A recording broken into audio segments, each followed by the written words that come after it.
And Zozo, congratulations, and we're doing your question now. Your question deals with a quadrilateral that's given to us. There's a diagonal in the quadrilateral that cuts the x-axis at M, and what they also gave us is an angle that diagonal makes with a positive x-axis. Okay, so there's most probably going to be angles between lines or something involved here. Let's see. On the screen, you will find quadrilateral A, B, C, and D. A has coordinates 7, 1, B is -2 and 9, C is -3, -4, and D is 8 and -1. Now, I did something stupid here. I said M is the point where it intersects. It's actually not. So, folks, sorry about that. Let me just quickly fix that. They gave us M as just off that point of intersection.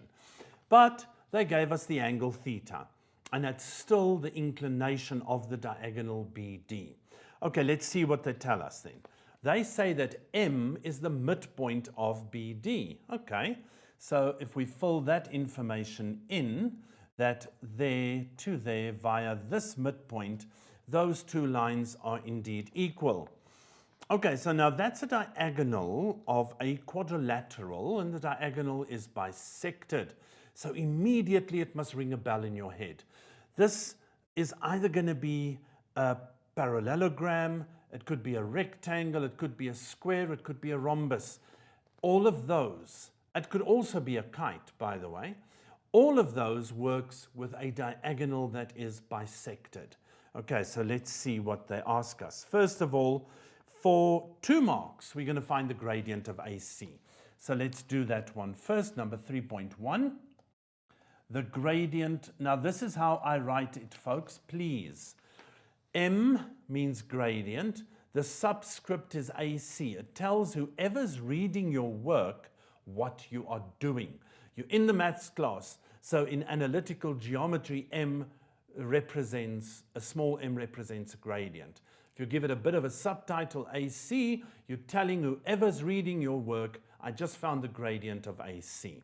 Okay, now that's on your formula sheet, not that you need it. So let's have a look. It's the difference between the y values. Be careful. It's 1 minus -4 is 1 plus 4. Double negative. 7 minus -3 is 7 plus 3. So that becomes 5/10, which gives us a half. Now let's put that on our diagram. Oh, we can't. We don't have a line that runs from A to C. So just remember we've got that gradient. Okay, and that was quite nice. It was for a full 2 marks. So don't go and write down y1 minus y2 over x1 minus x2. You're not going to get a mark for it. That is on your formula sheet. Go straight for the gradient. Okay, let's see the second question. 3.2.1 says the following. We want the equation of AC in the form, again like previously, we're looking for the equation of AC, and they tell us the form is mx plus c. Now let's have a look. If we want the equation of AC, do we have enough information? Indeed we have. We have point A and point C. Okay, so what are we going to use? We're going to use our 2-point formula. Our 2-point formula is based on the concept of collinear points. Okay, so let's apply it immediately. That y minus that y value 1 over x minus the x value, which is 7, is equal to the gradient of AC. We have it. Okay, so point gradient formula works even quicker here. Okay, so go for the quickest way to kill the question. It is only for 2 marks. We don't want to do a lot of work. Okay, so let's see. If we cross multiply, we get y minus 1 is equal to a half of x minus 7 over 2. This 1 goes over as positive 2 over 2, and it leaves me with an equation, a half of x minus 5 over 2 as my equation for the line segment AC. Okay, so that's for 2 marks. It's done. We don't have the line there, so I think it's time that we draw this line. Let's go in and let's go from A to C over there. And we have its equation. And I'm going to put its equation on the diagram so that I don't forget that I have it. This is y equals a half of x minus 5 over 2. Okay, now they say to us, determine whether M lies on a C for 4 marks. A bit of work to do. Whether M lies on a C. So how do we find that, folks? We need the coordinates of M. We don't have them yet. But they told us in the beginning that M is the midpoint of BD.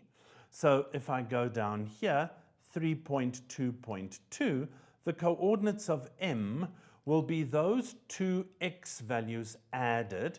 Now 8 minus 2 we all know is 6, and we need to halve the answer. And the y value, we take the 9, we add minus 11, it gives us minus 2 divided by 2, which brings me to M, which is the point 3 and negative 1. Okay, so there we go. We've got the coordinates of M, and it's going to go onto our diagram once we've answered the question. Now we want to show that this point lies on the line AC. Now, folks, very easy stuff. How do I show a point lies on a line? I've got the equation of AC. All I need to do is plug in either the x value or the y value. In this case, I'm going to plug in the x value. And then I'm going to start praying that the y value does come out. Because if it doesn't, the point M doesn't lie on the line. It's as simple as that. Okay, so we're going to use this equation that we have for AC, and we're going to say let x equal 3. And now the prayer starts. Y is equal to twice, or rather a half, times 3. Remember, we're using that equation, minus 5 over 2. Now this brings me 3 over 2 minus 5 over 2 is minus 2 over 2. And we all know that minus 2 over 2 is minus 1. So yes, indeed, it does lie on the line. Okay, so I'm going to move my point M that I drew to the intersection of those 2 lines because it lies on both lines. Okay, so that we don't lose that information. Let me just bring it up. It's over there, and I want to remove that old one. Hopefully it's going, let me just erase them. It's going to go quicker if I do that. Okay, so I'm going to put point M over there. Where the 2 diagonals intersect one another is where point M is, and we found point M to be 3 and negative 1. Okay, so now let's quickly just talk about this. If these 2 things are intersecting at point M, and M is the midpoint of one of the lines, then M could also be the midpoint of AC. I don't know, we're not going to check that now. But just bear in mind now that you are moving towards one of your special quadrilaterals that you most probably will need to go forward with this question. Let's look at the third part of this question. It says, here we go. Look at this. 3.3. We are required to say or to prove that BD is perpendicular to AC. That's the question. Now remember, we've got the gradient of BD. Oh, no, we don't have the gradient. Sorry, we've got the gradient of AC. So let's write it down. The gradient of AC we found to be a half. Okay, do we have somewhere the gradient of BD? No, we don't, because we don't have the equation or anything there. So let us go and find the gradient of BD. The gradient of BD will then be, I'm just going to use these 2 points, minus because they're collinear. Point B is right up there, but M is collinear because it's the midpoint of that line segment. So this y value minus that y value will give me positive 10. Remember, it's minus 1 plus 11, positive 10. Don't trip over the double negative. Then you get 3 minus 8, which is minus 5, and we can breathe a sigh of relief. The gradient of AC multiplied by the gradient of BD is indeed minus 1. If you take a half and you times it with minus 2, you get minus a half. So definitely BD is indeed perpendicular to AC. Now let's go to the diagram. If BD is perpendicular to AC, folks, it shuts down a lot of the quadrilaterals. That means those two diagonals are orthogonal. The relationship is orthogonal. In other words, they have a 90-degree angle between the two of them. So that component of theta is 90 degrees. Now just apply your mind a bit. Think back of what you learned about quadrilaterals. Which quadrilaterals have diagonals that intersect at a right angle? Well, there's the square. Then there's the parallelogram. Lovely. The rectangle doesn't. There's one more. One more. Can you think about it? Ah, I heard you say that. The kite. The kite has diagonals that cross each other at a right angle. So this figure can be any one of the three. Can't be a parallelogram because parallelograms, rhombus is also a parallelogram, but it's not, the rhombus has the one with the right angles at the diagonals intersection. The rest of the parallelograms don't. Okay, so let's see what they're going to ask us now. Now they're going to see, they say 3.4.1, find the angle theta. Theta is the inclination of BD. Now we've already found the gradient of BD. The gradient of BD is minus 2. Okay, so for 3.4.1, the angle theta is the tan inverse of the gradient negative 2. Now, if I take the tan inverse of negative 2, I get an angle of, where's my calculator? Let's have a look. The angle there will be, I have a calculator here on my desktop. There we go. Let's go there. Okay, so I'm going to say, now I've lost it. Let's get it back. We want second function tan, and all of you, remember those of you that do advanced program maths, your calculator must be on degrees for normal maths. Please don't forget that. Of minus 2, and that gives me an answer of minus 63,43. Now folks, minus 63,43 is the negative angle from the horizontal. So you need to add 180 to that answer, and you get 116.57. So this here is 116.57. Remember, what was the answer? The answer was negative. So it gave me this little angle here. If I add 180, I actually get to the angle theta. So you might just want to include here 180 degrees plus whatever comes out of that answer, and that's 116.57. Okay, so please remember, if you work out an angle, the inclination and the gradient, and the answer is negative, it has measured the angle in the clockwise direction. That is what negative angles mean, folks. The difference between a negative angle and a positive angle is the direction in which you measured it. Okay, so let's see the next point. 3.4.2, that was for 2 marks, by the way. 3.4.2 says the size of angle CBD. Now let's go to our diagram. The size of CBD, and let's give that angle a name. Let's just call that angle beta. We're looking for this one. We just found the big one there. It's 116. We found it to be 116.57 degrees. So if I call this angle over here alpha, it's asking me to find the size of CBD.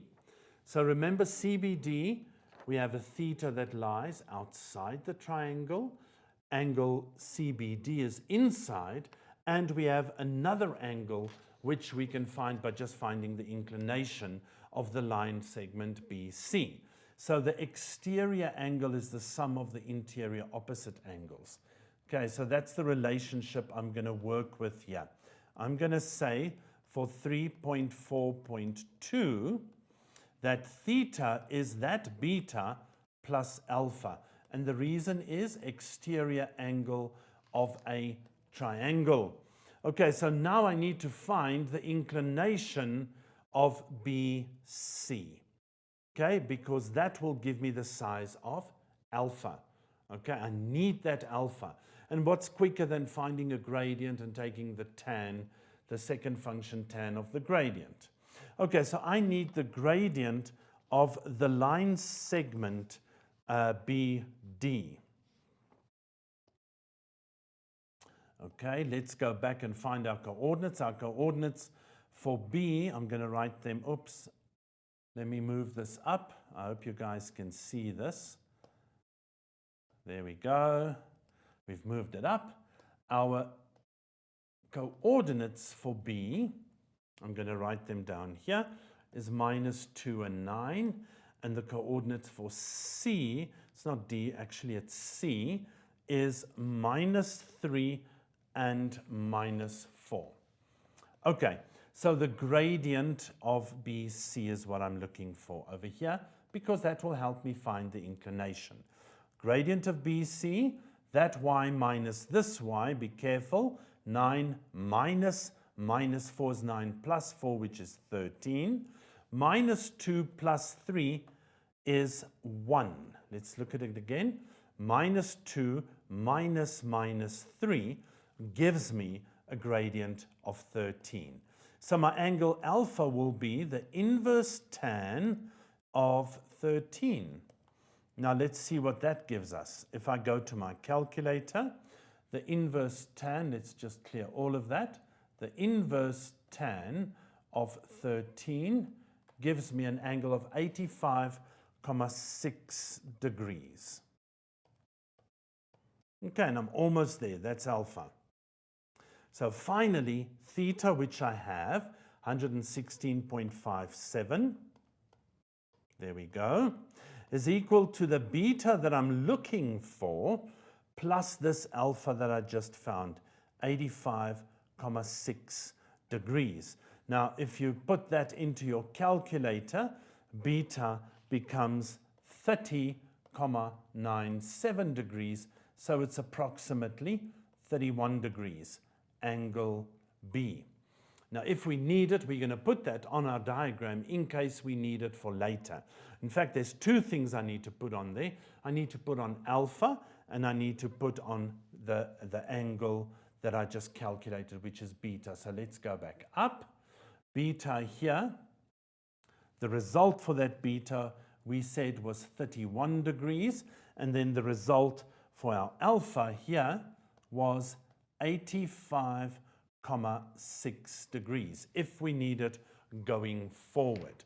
Okay, let's see what our next question asks us to do. That was for nice 3 marks. Now it wants the length of AC. I wonder why, but let's have a look. For our length of AC, do we have enough information again? Yes, we have our coordinates for A and we've got our coordinates for C. So let's go and find the length of AC. So 3.4.3. The point A, I'm going to write the coordinates down here, is 7 and 1. And the point C is -3, -4. So the length of AC is the root of 7 minus -3 is 7 plus 3. All of that squared. And we add 1 minus -4, which is 1 plus 4, all squared. Folks, that gives me a beautiful 100 plus 25. So this is the root of 125, which in our case is 5 times 25, so it's 5 root 5 is the length of AC. That was quite easy to find. Now they say they want the area for 5 marks, the area of ABCD. Okay, now let's revisit our diagram. The area of ABCD. Okay, now, oh, look at the beauty here. This is poetry. Look at this. We've got a right angle here, so this forms a height of this triangle will be that line, and the height of the upper triangle will be this line over here. But what's beautiful is those two lines are the same. They're beautiful. They've given us a way to find the area. We're going to divide the quadrilateral into 2 triangles. Now remember, how did I see that so quickly? Well, I remembered my area formula that I learned in the lower grades was half base times height. So that's the jackpot here. We've got a perpendicular, so we have a height. So we're going to use AC, of which we have the length already. That length is 5 root 5. And we only need the length of either BM or MD. We haven't found that length yet, so let's quickly find the length. 3.4.4. The length of, what's it called? BD. The length of BD, now remember B's coordinates is over there, and D's coordinate is 8 and negative 11. Why do I need this? Because that is the height of the triangle that I'm going to work with. The half of that length, in fact, is the height. Okay, so this is going to be the length of BD, which is the root of 9 minus 11 is 20 all squared, divided by minus 2 minus 8 is minus 10, so that is plus 10 squared. I'm working out that length, and I'm going to half my result. Okay, so that's a half. 400 plus 100 is 500.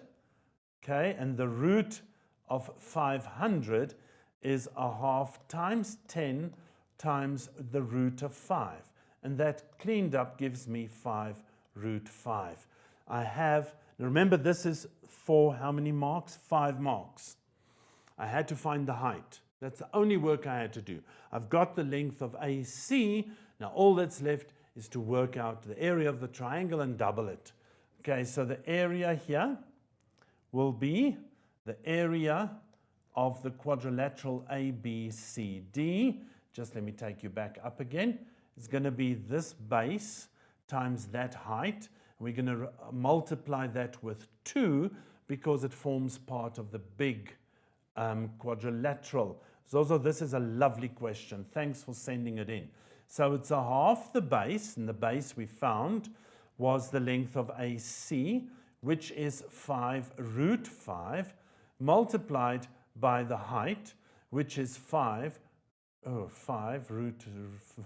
root 5 times 5, and that needs to be doubled. Okay, so this takes care of the 2. We have 5 times 5, which is 25, multiplied root 5 times root 5, which is 5. So this is 125 units squared.